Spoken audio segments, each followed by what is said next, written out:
सभी वरिष्ठ सहयोगी,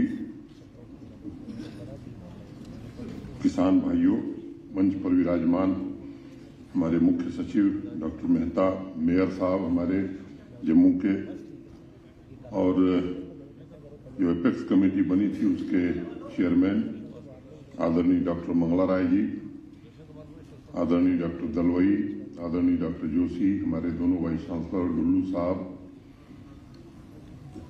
मीडिया के मित्रों, मैं सबसे पहले आप सबका आज की इस प्रेस कॉन्फ्रेंस में स्वागत करता हूं। आए दिन किसी न किसी कार्यक्रम में आप में से बहुत सारे मित्रों से भेंट होती है, लेकिन वो मुलाकात कुछ ऐसी होती है कि आपको भी जल्दी रहती है, हमको भी जल्दी रहती है। तो मैं यही कहूंगा कि यूं सरेराह मुलाकात हुई है अक्सर, उसने देखा भी नहीं, हमने पुकारा भी नहीं। कई बार आप लोग अपने अपने असाइनमेंट के लिए निकल जाते हैं और कई बार मुझे अगले कार्यक्रम की मसरूफियत की वजह से जाना पड़ता है। नमस्कार हो जाता है, कभी थोड़ी बातचीत भी हो जाती है, लेकिन आज लंबे समय बाद विस्तृत बातचीत के लिए हम सब हैं। और खुशी है मुझे कि अरसे बाद हम लोग बातचीत के लिए आज इकट्ठे हैं। 2-3 वर्षों में सामाजिक और आर्थिक व्यवस्था के सभी क्षेत्रों में जम्मू कश्मीर प्रशासन ने अनेक प्रयासों को आगे बढ़ाने की कोशिश की है, उन्हें नए आयाम दिए हैं और उसके केंद्र बिंदु में सामान्य नागरिक की आशा, अपेक्षा और आकांक्षाएं कैसे पूरी हो सकती हैं, इस पर विशेष ध्यान दिया है। जम्मू कश्मीर का भविष्य कैसे बेहतर हो सकता है, परिवर्तन को कैसे व्यापक बनाया जा सकता है। ढेर सारी स्कीम्स पिछले 3 वर्षों में 5 अगस्त 2019 के बाद माननीय प्रधानमंत्री जी के नेतृत्व में प्रारंभ की गई है, लेकिन मैं आज 3 प्रमुख स्कीम्स का जिक्र करूंगा जो अभी 2 दिन पहले एडमिनिस्ट्रेटिव काउंसिल की बैठक में हम सबने स्वीकृत किया है। पहली योजना जो है वो एग्रीकल्चर और एलाइड सेक्टर को लेकर के है। आप सबको मालूम है कि मोटे तौर पर जम्मू कश्मीर की 70% आबादी कृषि और इससे संबंधित सेक्टर से जुड़ी हुई है, उनकी आजीविका भी है और इसी पर वो आश्रित है। लगभग 13 लाख परिवार हैं जम्मू कश्मीर के जो agriculture, horticulture, animal husbandry, dairy, अनेक इस तरह की जितनी एलाइड एक्टिविटीज हैं उसमें जुड़े हुए हैं। एक नई सोच और नई व्यवस्था के लिए अनेक महत्वपूर्ण नीतियां बनाई गई। किसान भाइयों की आमदनी बढ़ाने के लिए अनेक निर्णय लिए गए और माननीय प्रधानमंत्री जी ने जो एक लक्ष्य रखा था किसानों की आमदनी दुगनी करना, अनेक योजनाएं भारत सरकार चला रही, आप सब जानते हैं, उसका लाभ भी हमें मिल रहा है। और मुझे खुशी है कि चाहे वो केसीसी का मामला हो या किसान सम्मान निधि का मामला हो, 100% सेचुरेशन करने में हमें सफलता मिली है और उसका परिणाम जम्मू कश्मीर प्रशासन की जो नीतियां रही हैं माननीय प्रधानमंत्री जी के कारण, उसका परिणाम धीरे धीरे दिखने लगा है। और अगर मैं आमदनी की बात करूं तो आज 18,918 रुपए मासिक आय हमारे किसान भाइयों की हुई है, जो पंजाब हरियाणा को छोड़िए तो शायद कोई और राज्य मुकाबला हमसे नहीं कर पा रहा है। एग्रीकल्चर तथा एलाइड सेक्टर की गाड़ी 3 वर्षों में ट्रैक पर आ गई थी, लेकिन उसे अभी और रफ्तार देने का समय था और इसे इसकी जरूरत महसूस की जा रही थी। मैं उस नई योजना पर आगे अभी थोड़ी देर में आपसे बात करूंगा, लेकिन उसके पहले जो एग्रीकल्चर और एलाइड सेक्टर में जो कुछ महत्वपूर्ण निर्णय और कुछ उपलब्धियां हमारी हैं उनका मैं जिक्र करना आवश्यक समझता हूं। पिछले 3 वर्षों में एग्रीकल्चर एवं एलाइड सेक्टर की ज्यादातर स्कीम में कैपिटल इन्फ्यूजन पहले की तुलना में 2 गुना से ज्यादा बढ़ाया गया है। 2019 के पहले जो कैपिटल इन्फ्यूजन था उसकी तुलना में 2 गुना से ज्यादा बढ़ाया गया है। हॉर्टिकल्चर हो, लाइव स्टॉक डेवलपमेंट हो, डेयरी में व्यापक परिवर्तन के लिए नई स्कीम शुरू करने का मामला हो, 2500 हेक्टेयर जमीन पर हाई डेंसिटी प्लांटेशन करने का मामला हो, 320 हेक्टेयर एप्पल तथा 2400 हेक्टेयर ट्रॉपिकल फ्रूट्स भी उसमें शामिल हैं। 11 सीए स्टोर, 3451 डेयरी यूनिट स्थापित की गई हैं। लाइव स्टॉक सेंटर में आत्मनिर्भर जम्मू कश्मीर के लक्ष्य के साथ यूटी कैपेक्स में 4 नई स्कीम शुरू की गई थी। हमने सीप हस्बेंड्री सेक्टर को अपग्रेड करने के लिए न्यूजीलैंड के साथ एक एमओयू भी किया था। वर्तमान में अपनी आवश्यकताओं को पूरा करने के लिए जम्मू कश्मीर करीब 1125 करोड़ रुपए का मटन इंपोर्ट करता है। हमारी कोशिश है कि अगले 5 साल में इस क्षेत्र में भी जम्मू कश्मीर आत्मनिर्भर बन सके। जम्मू कश्मीर देश का पहला यूनियन टेरिटरी है जिसने मोबाइल पशु अस्पताल प्रारंभ किया है देश में। हमने पशुपालकों के घर तक सेवाएं पहुंचाने के लिए हेल्पलाइन 1962 शुरू की है। ये भी भारत सरकार के जो मंत्री हैं रूपाला साहब श्रीनगर आकर के उन्होंने इसे प्रारंभ किया था। 3 साल में हमारा फिश प्रोडक्शन 25% और ट्राउट प्रोडक्शन 3 गुना बढ़ा है। 17,000 फिशरमैन के लिए 6,000 से ज्यादा आवास देने में हमें सफलता मिली है। इस तरह के अनेक महत्वपूर्ण पड़ाव हमने 3 सालों में पार किया है। लेकिन सबके मन में कहीं न कहीं एक बात उठती थी कि खेती किसान की केवल जीविका का साधन नहीं होना चाहिए, बल्कि उसे कैसे किसान की समृद्धि का माध्यम बनाया जा सके। चुनौतियां चाहे वो क्लाइमेट चेंज की हो, लैंड डिग्रेडेशन की हो, मार्केट की समस्या हो, किसान भाइयों को कैसे संरक्षित किया जाए, ये विचार बराबर चर्चा में रहता था। और स्वाभिमानी किसान और समृद्ध किसान, इस बात को कैसे जमीन पर उतारा जाए, तो 1-2 दिन की वर्कशॉप श्रीनगर में हुई थी। देश भर के प्रसिद्ध कृषि वैज्ञानिक, हमारे दोनों विश्वविद्यालयों के सम्माननीय कुलपतिगण, हमारे एसीएस एग्रीकल्चर प्रोडक्शन डुल्लू साहब और एग्रीकल्चर डिपार्टमेंट और लाइन डिपार्टमेंट, एलाइड डिपार्टमेंट के सभी हमारे अधिकारी उस 2 दिन की वर्कशॉप में थे। और मैं ये कह सकता हूं कि बड़ी शिद्दत और बड़ी मेहनत से काम करके हमने अनुरोध किया था। उसके चेयरमैन डॉक्टर मंगला राय साहब थे कि एक तो मिशन बना के हमको दे दीजिए जल्दी से जल्दी, जो हम आने वाले 4-5 साल में इम्प्लीमेंट कर सकें, और एक विजन जो लंबे काल तक जम्मू कश्मीर को आगे ले जाएगा। और मुझे बहुत खुशी है और मैं हृदय से अपनी ओर से जम्मू कश्मीर प्रशासन और जम्मू कश्मीर के नागरिकों और किसानों की ओर से विशेष रूप से इस पूरी समिति का हृदय से अभिनंदन करना चाहता हूं, आभार व्यक्त करना चाहता हूं कि पूरा समय दे करके, सारा काम धाम छोड़ करके इस रिपोर्ट को बनाने में इन लोगों ने जो मेहनत की है, मैं समझता हूं कि इसकी जितनी भी तारीफ की जाए वो कम है। और निश्चित रूप से इसके कारण जम्मू कश्मीर में एक बड़ा बदलाव आने वाला है। एग्रीकल्चर और एलाइड सेक्टर में कुल 29 इंटरवेंशन इन समिति ने प्रपोज किए हैं। उसके आउटपुट और आउटकम को भी बहुत ही गंभीरता से देखा गया है। जब एक श्रीनगर में हम लोग थे, सेक्रेटेरिएट में बैठक हुई जिसमें एपेक्स कमेटी के सभी सम्मानित सदस्य भी थे, चेयरमैन साहब भी थे। इन लोगों ने मैं भी था, चीफ सेक्रेटरी भी थे, डुल्लू साहब भी थे, हमारे और भी वरिष्ठ अधिकारी थे। एग्रीकल्चर और एलाइड सेक्टर के सभी हमारे सीनियर ऑफिसर्स उस बैठक में मौजूद थे। उस दिन बहुत विस्तार से नहीं, लेकिन संक्षेप में मैं कहूं कि जो उसका मूल तत्व था वो इन लोगों ने हम लोगों को समझाया और उसे प्रशासनिक स्वीकृति और वित्तीय स्वीकृति हम लोगों ने दे दी है। 5 साल में 5,013 करोड़ रुपए इन 29 परियोजनाओं को लागू करने में हम खर्च करने जा रहे हैं आने वाले समय में।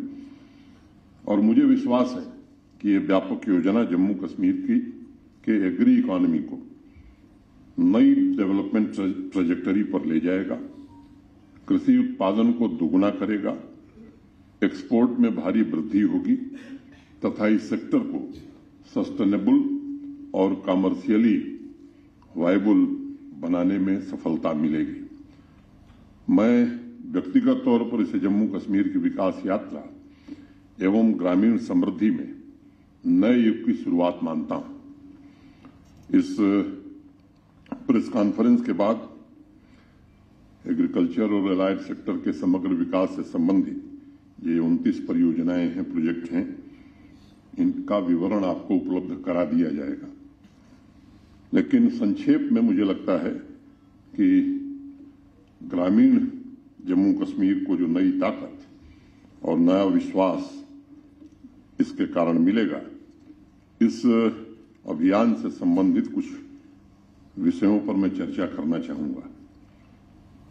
वर्तमान कृषि उत्पादन मोटे तौर पर 37,600 करोड़ रुपए का है। इन 29 प्रोजेक्ट्स के द्वारा अगले 5 साल में जो समिति ने अनुमान लगाया है, और मैं एक बात कहना चाहता हूं कि बहुत कंजर्वेटिव अप्रोच लेकर के कमेटी चली है। मैं इससे सहमत नहीं हूं, लेकिन चूंकि कमेटी ने कहा है इसलिए मैं वही बोलूंगा। कहा कि 65,700 करोड़ रुपए पहुंचाना, बीज से लेकर बाजार तक के तंत्र को मजबूत करना इन इंटरवेंशंस का लक्ष्य है। मैं निजी तौर पर अगर मैं कहूं तो मुझे लगता है कि इससे 10-15 हजार करोड़ ज्यादा ही हमारी आमदनी बढ़ने वाली है, लेकिन चूंकि समिति ने कहा मैं इसलिए फिगर वही कोट करूंगा। 29 प्रोजेक्ट्स द्वारा अगले 5 साल में 1900 नए उद्यम स्थापित होंगे और लगभग 3 लाख के आसपास युवाओं को रोजगार भी मिलेगा। डाइवर्सिफिकेशन के द्वारा अतिरिक्त 1100 हेक्टेयर लैंड पर सैफरन, राजमा, बासमती, काला जीरा, लाल मिर्च जैसी क्रॉप की खेती की जाएगी। सीड रिप्लेसमेंट का एक बहुत ही महत्वपूर्ण इंटरवेंशन होगा। किसान भाइयों को उच्च गुणवत्ता वाले बीज उपलब्ध कराए जाएंगे। 5,182 नई प्राइवेट और पब्लिक नर्सरी और 44 सीड विलेज स्थापित किए जाएंगे। इसके अलावा जीआई टैगिंग तथा कॉम्पैक्ट वैल्यू चेन की व्यवस्था भी हम सुनिश्चित करेंगे। 1100 हाईटेक ग्रीन हाउस और 3,548 पॉली हाउस स्थापित किया जाएगा और लक्ष्य यह है कि वेजिटेबल प्रोडक्शन को 19.90 लाख मेट्रिक टन, लगभग 20 लाख मेट्रिक टन से बढ़ाकर 26 लाख मेट्रिक टन हम ले जाएं। मेडिसिनल तथा एरोमेटिक प्लांट कल्टीवेशन के 750 करोड़ रुपए के मार्केट पोटेंशियल को हमें प्राप्त करना है। वैल्यू चेन तथा एग्रीगेशन नेटवर्क के साथ 67,000 मेट्रिक टन सीए स्टोरेज निर्मित किया जाएगा। हनी प्रोडक्शन को 3 गुना करने का लक्ष्य रखा गया है। सिल्क वर्म, सीड तथा ककून प्रोडक्शन को दुगुना किया जाएगा तथा हाई क्वालिटी सिल्क प्रोडक्शन में जम्मू कश्मीर नई ऊंचाई प्राप्त कर सकेगा। कंडी और रेन फेड बेल्ट के 14,000 हेक्टेयर लैंड पर मिलेट और न्यूट्री सीरियल्स के उत्पादन का लक्ष्य रखा गया है। इसके साथ ही 60 मिलेट प्रोसेसिंग यूनिट भी हम स्थापित करेंगे। एग्रीकल्चर में मैकेनाइजेशन को बढ़ावा देने के लिए 283 नए custom hiring centres, 142 artificial intelligence तथा प्रिसीजन फार्मिंग सेंटर्स स्थापित किए जाएंगे। ऑयल सीड का उत्पादन दुगुना करने का लक्ष्य रखा गया है। 100 ऑयल एक्सट्रैक्शन यूनिट स्थापित की जाएंगी। 300 एफपीओस निर्मित करेंगे जिसमें 3,000 फार्मर्स इंटरेस्ट ग्रुप शामिल होंगे और प्रत्येक ब्लॉक में 60,000 किसान भाइयों को मोबिलाइज करने का भी लक्ष्य रखा गया है। फ्रूट की जो वर्तमान इकोनॉमी है वो मोटे तौर पर 10,000 करोड़ के आसपास है। इसे बढ़ाकर 15,000 करोड़ के ऊपर ले जाने का लक्ष्य रखा है। प्रोसेसिंग सेक्टर को नया सामर्थ्य मिले, 17 जिलों में 7 प्रोडक्ट क्लस्टर स्थापित किए जाएंगे मिल्क, वॉलनट, मीट, वेजिटेबल तथा बासमती राइस के 5 मेगा क्लस्टर स्थापित करने का भी लक्ष्य है। हर क्लस्टर पर 50 करोड़ रुपए खर्च किए जाएंगे। इसके अलावा 25 करोड़ रुपए की लागत से चेरी का मिडी क्लस्टर तथा 12.5 करोड़ रुपए की लागत से ट्राउट का एक मिनी क्लस्टर निर्मित किया जाएगा। मिल्क आउटपुट को 75% बढ़ाने का लक्ष्य रखा गया है। वर्तमान में जितने मिल्क की प्रोसेसिंग हो रही है उसका 3 गुना से ज्यादा अगले 5 वर्षों में प्रोसेसिंग हो, इसको किया जाएगा। 500 विलेज लेवल कलेक्शन यूनिट और 50 बल्क मिल्क चिलर्स स्थापित किए जाएंगे। डिसेंट्रलाइज्ड डिसीजन मेकिंग के लिए पंचायतों में 2000 किसान खिदमत सेंटर्स स्थापित किए जाएंगे, जो कृषि विज्ञान केंद्र, लाइन डिपार्टमेंट तथा कृषि विश्वविद्यालयों के साथ मजबूत संबंध स्थापित करेगा। जो हमारे स्टूडेंट्स हैं, खासतौर से एग्रीकल्चर यूनिवर्सिटी में पढ़ रहे हैं, उनको भी हम किसानों के साथ, समाज के साथ जोड़ करके उनकी क्षमता का भी पूरा उपयोग हम कर सकें, इसकी भी व्यवस्था इसमें की जाएगी।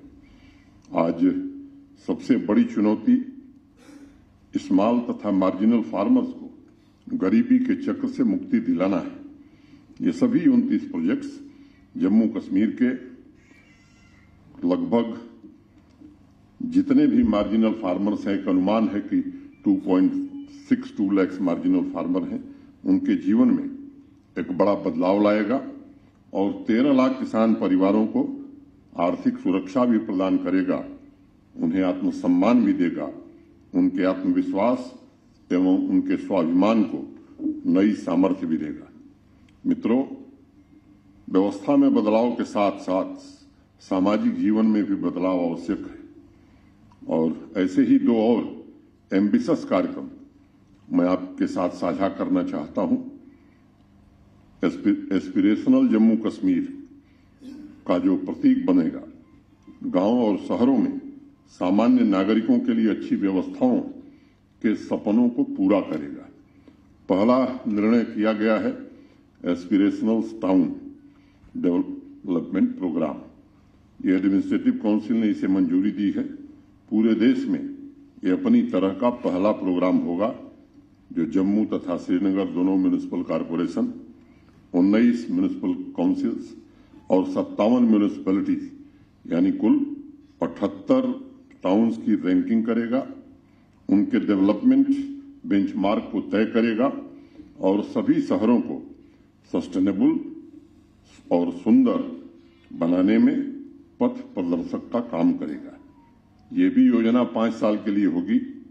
सभी शहरों का परफॉर्मेंस एग्जामिन किया जाएगा। करने के लिए म्युनिसिपल डेवलपमेंट इंडेक्स हमारे प्रमुख सचिव धीरज गुप्ता जी, उनके सहयोगियों ने तैयार किया है और 7 की पिलर्स हैं: quality of life, services, economic ability, technology, urban planning, governance, sustainability and climate resilience तथा सिटीजन परसेप्शन के अंतर्गत 37 कैटेगरी तथा 138 इंडिकेटर्स के आधार पर उनके विकास को मापा जाएगा। इस इंडेक्स के लिए सर्वेक्षण का काम आने वाले समय में जल्दी पूरा किया जाएगा। मैं उम्मीद करता हूं कि मार्च अप्रैल तक ये काम हम खत्म करेंगे।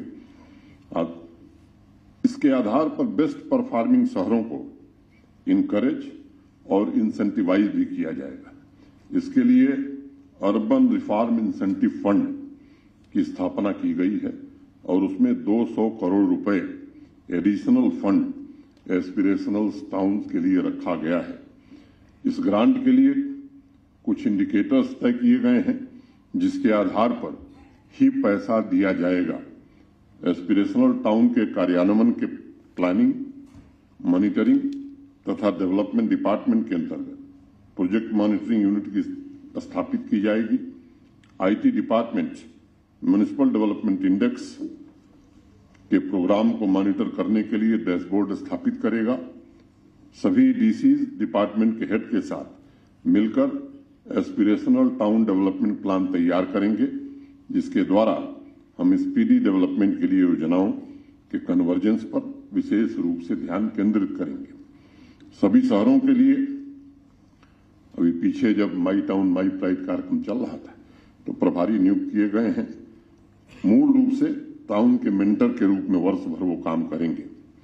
हमारा लक्ष्य है कि अगले 5 साल में जम्मू कश्मीर का हर शहर आदर्श शहर हो, नागरिकों को सभी सुविधाएं उपलब्ध कराकर उनके जीवन स्तर को ऊपर उठाया जाए।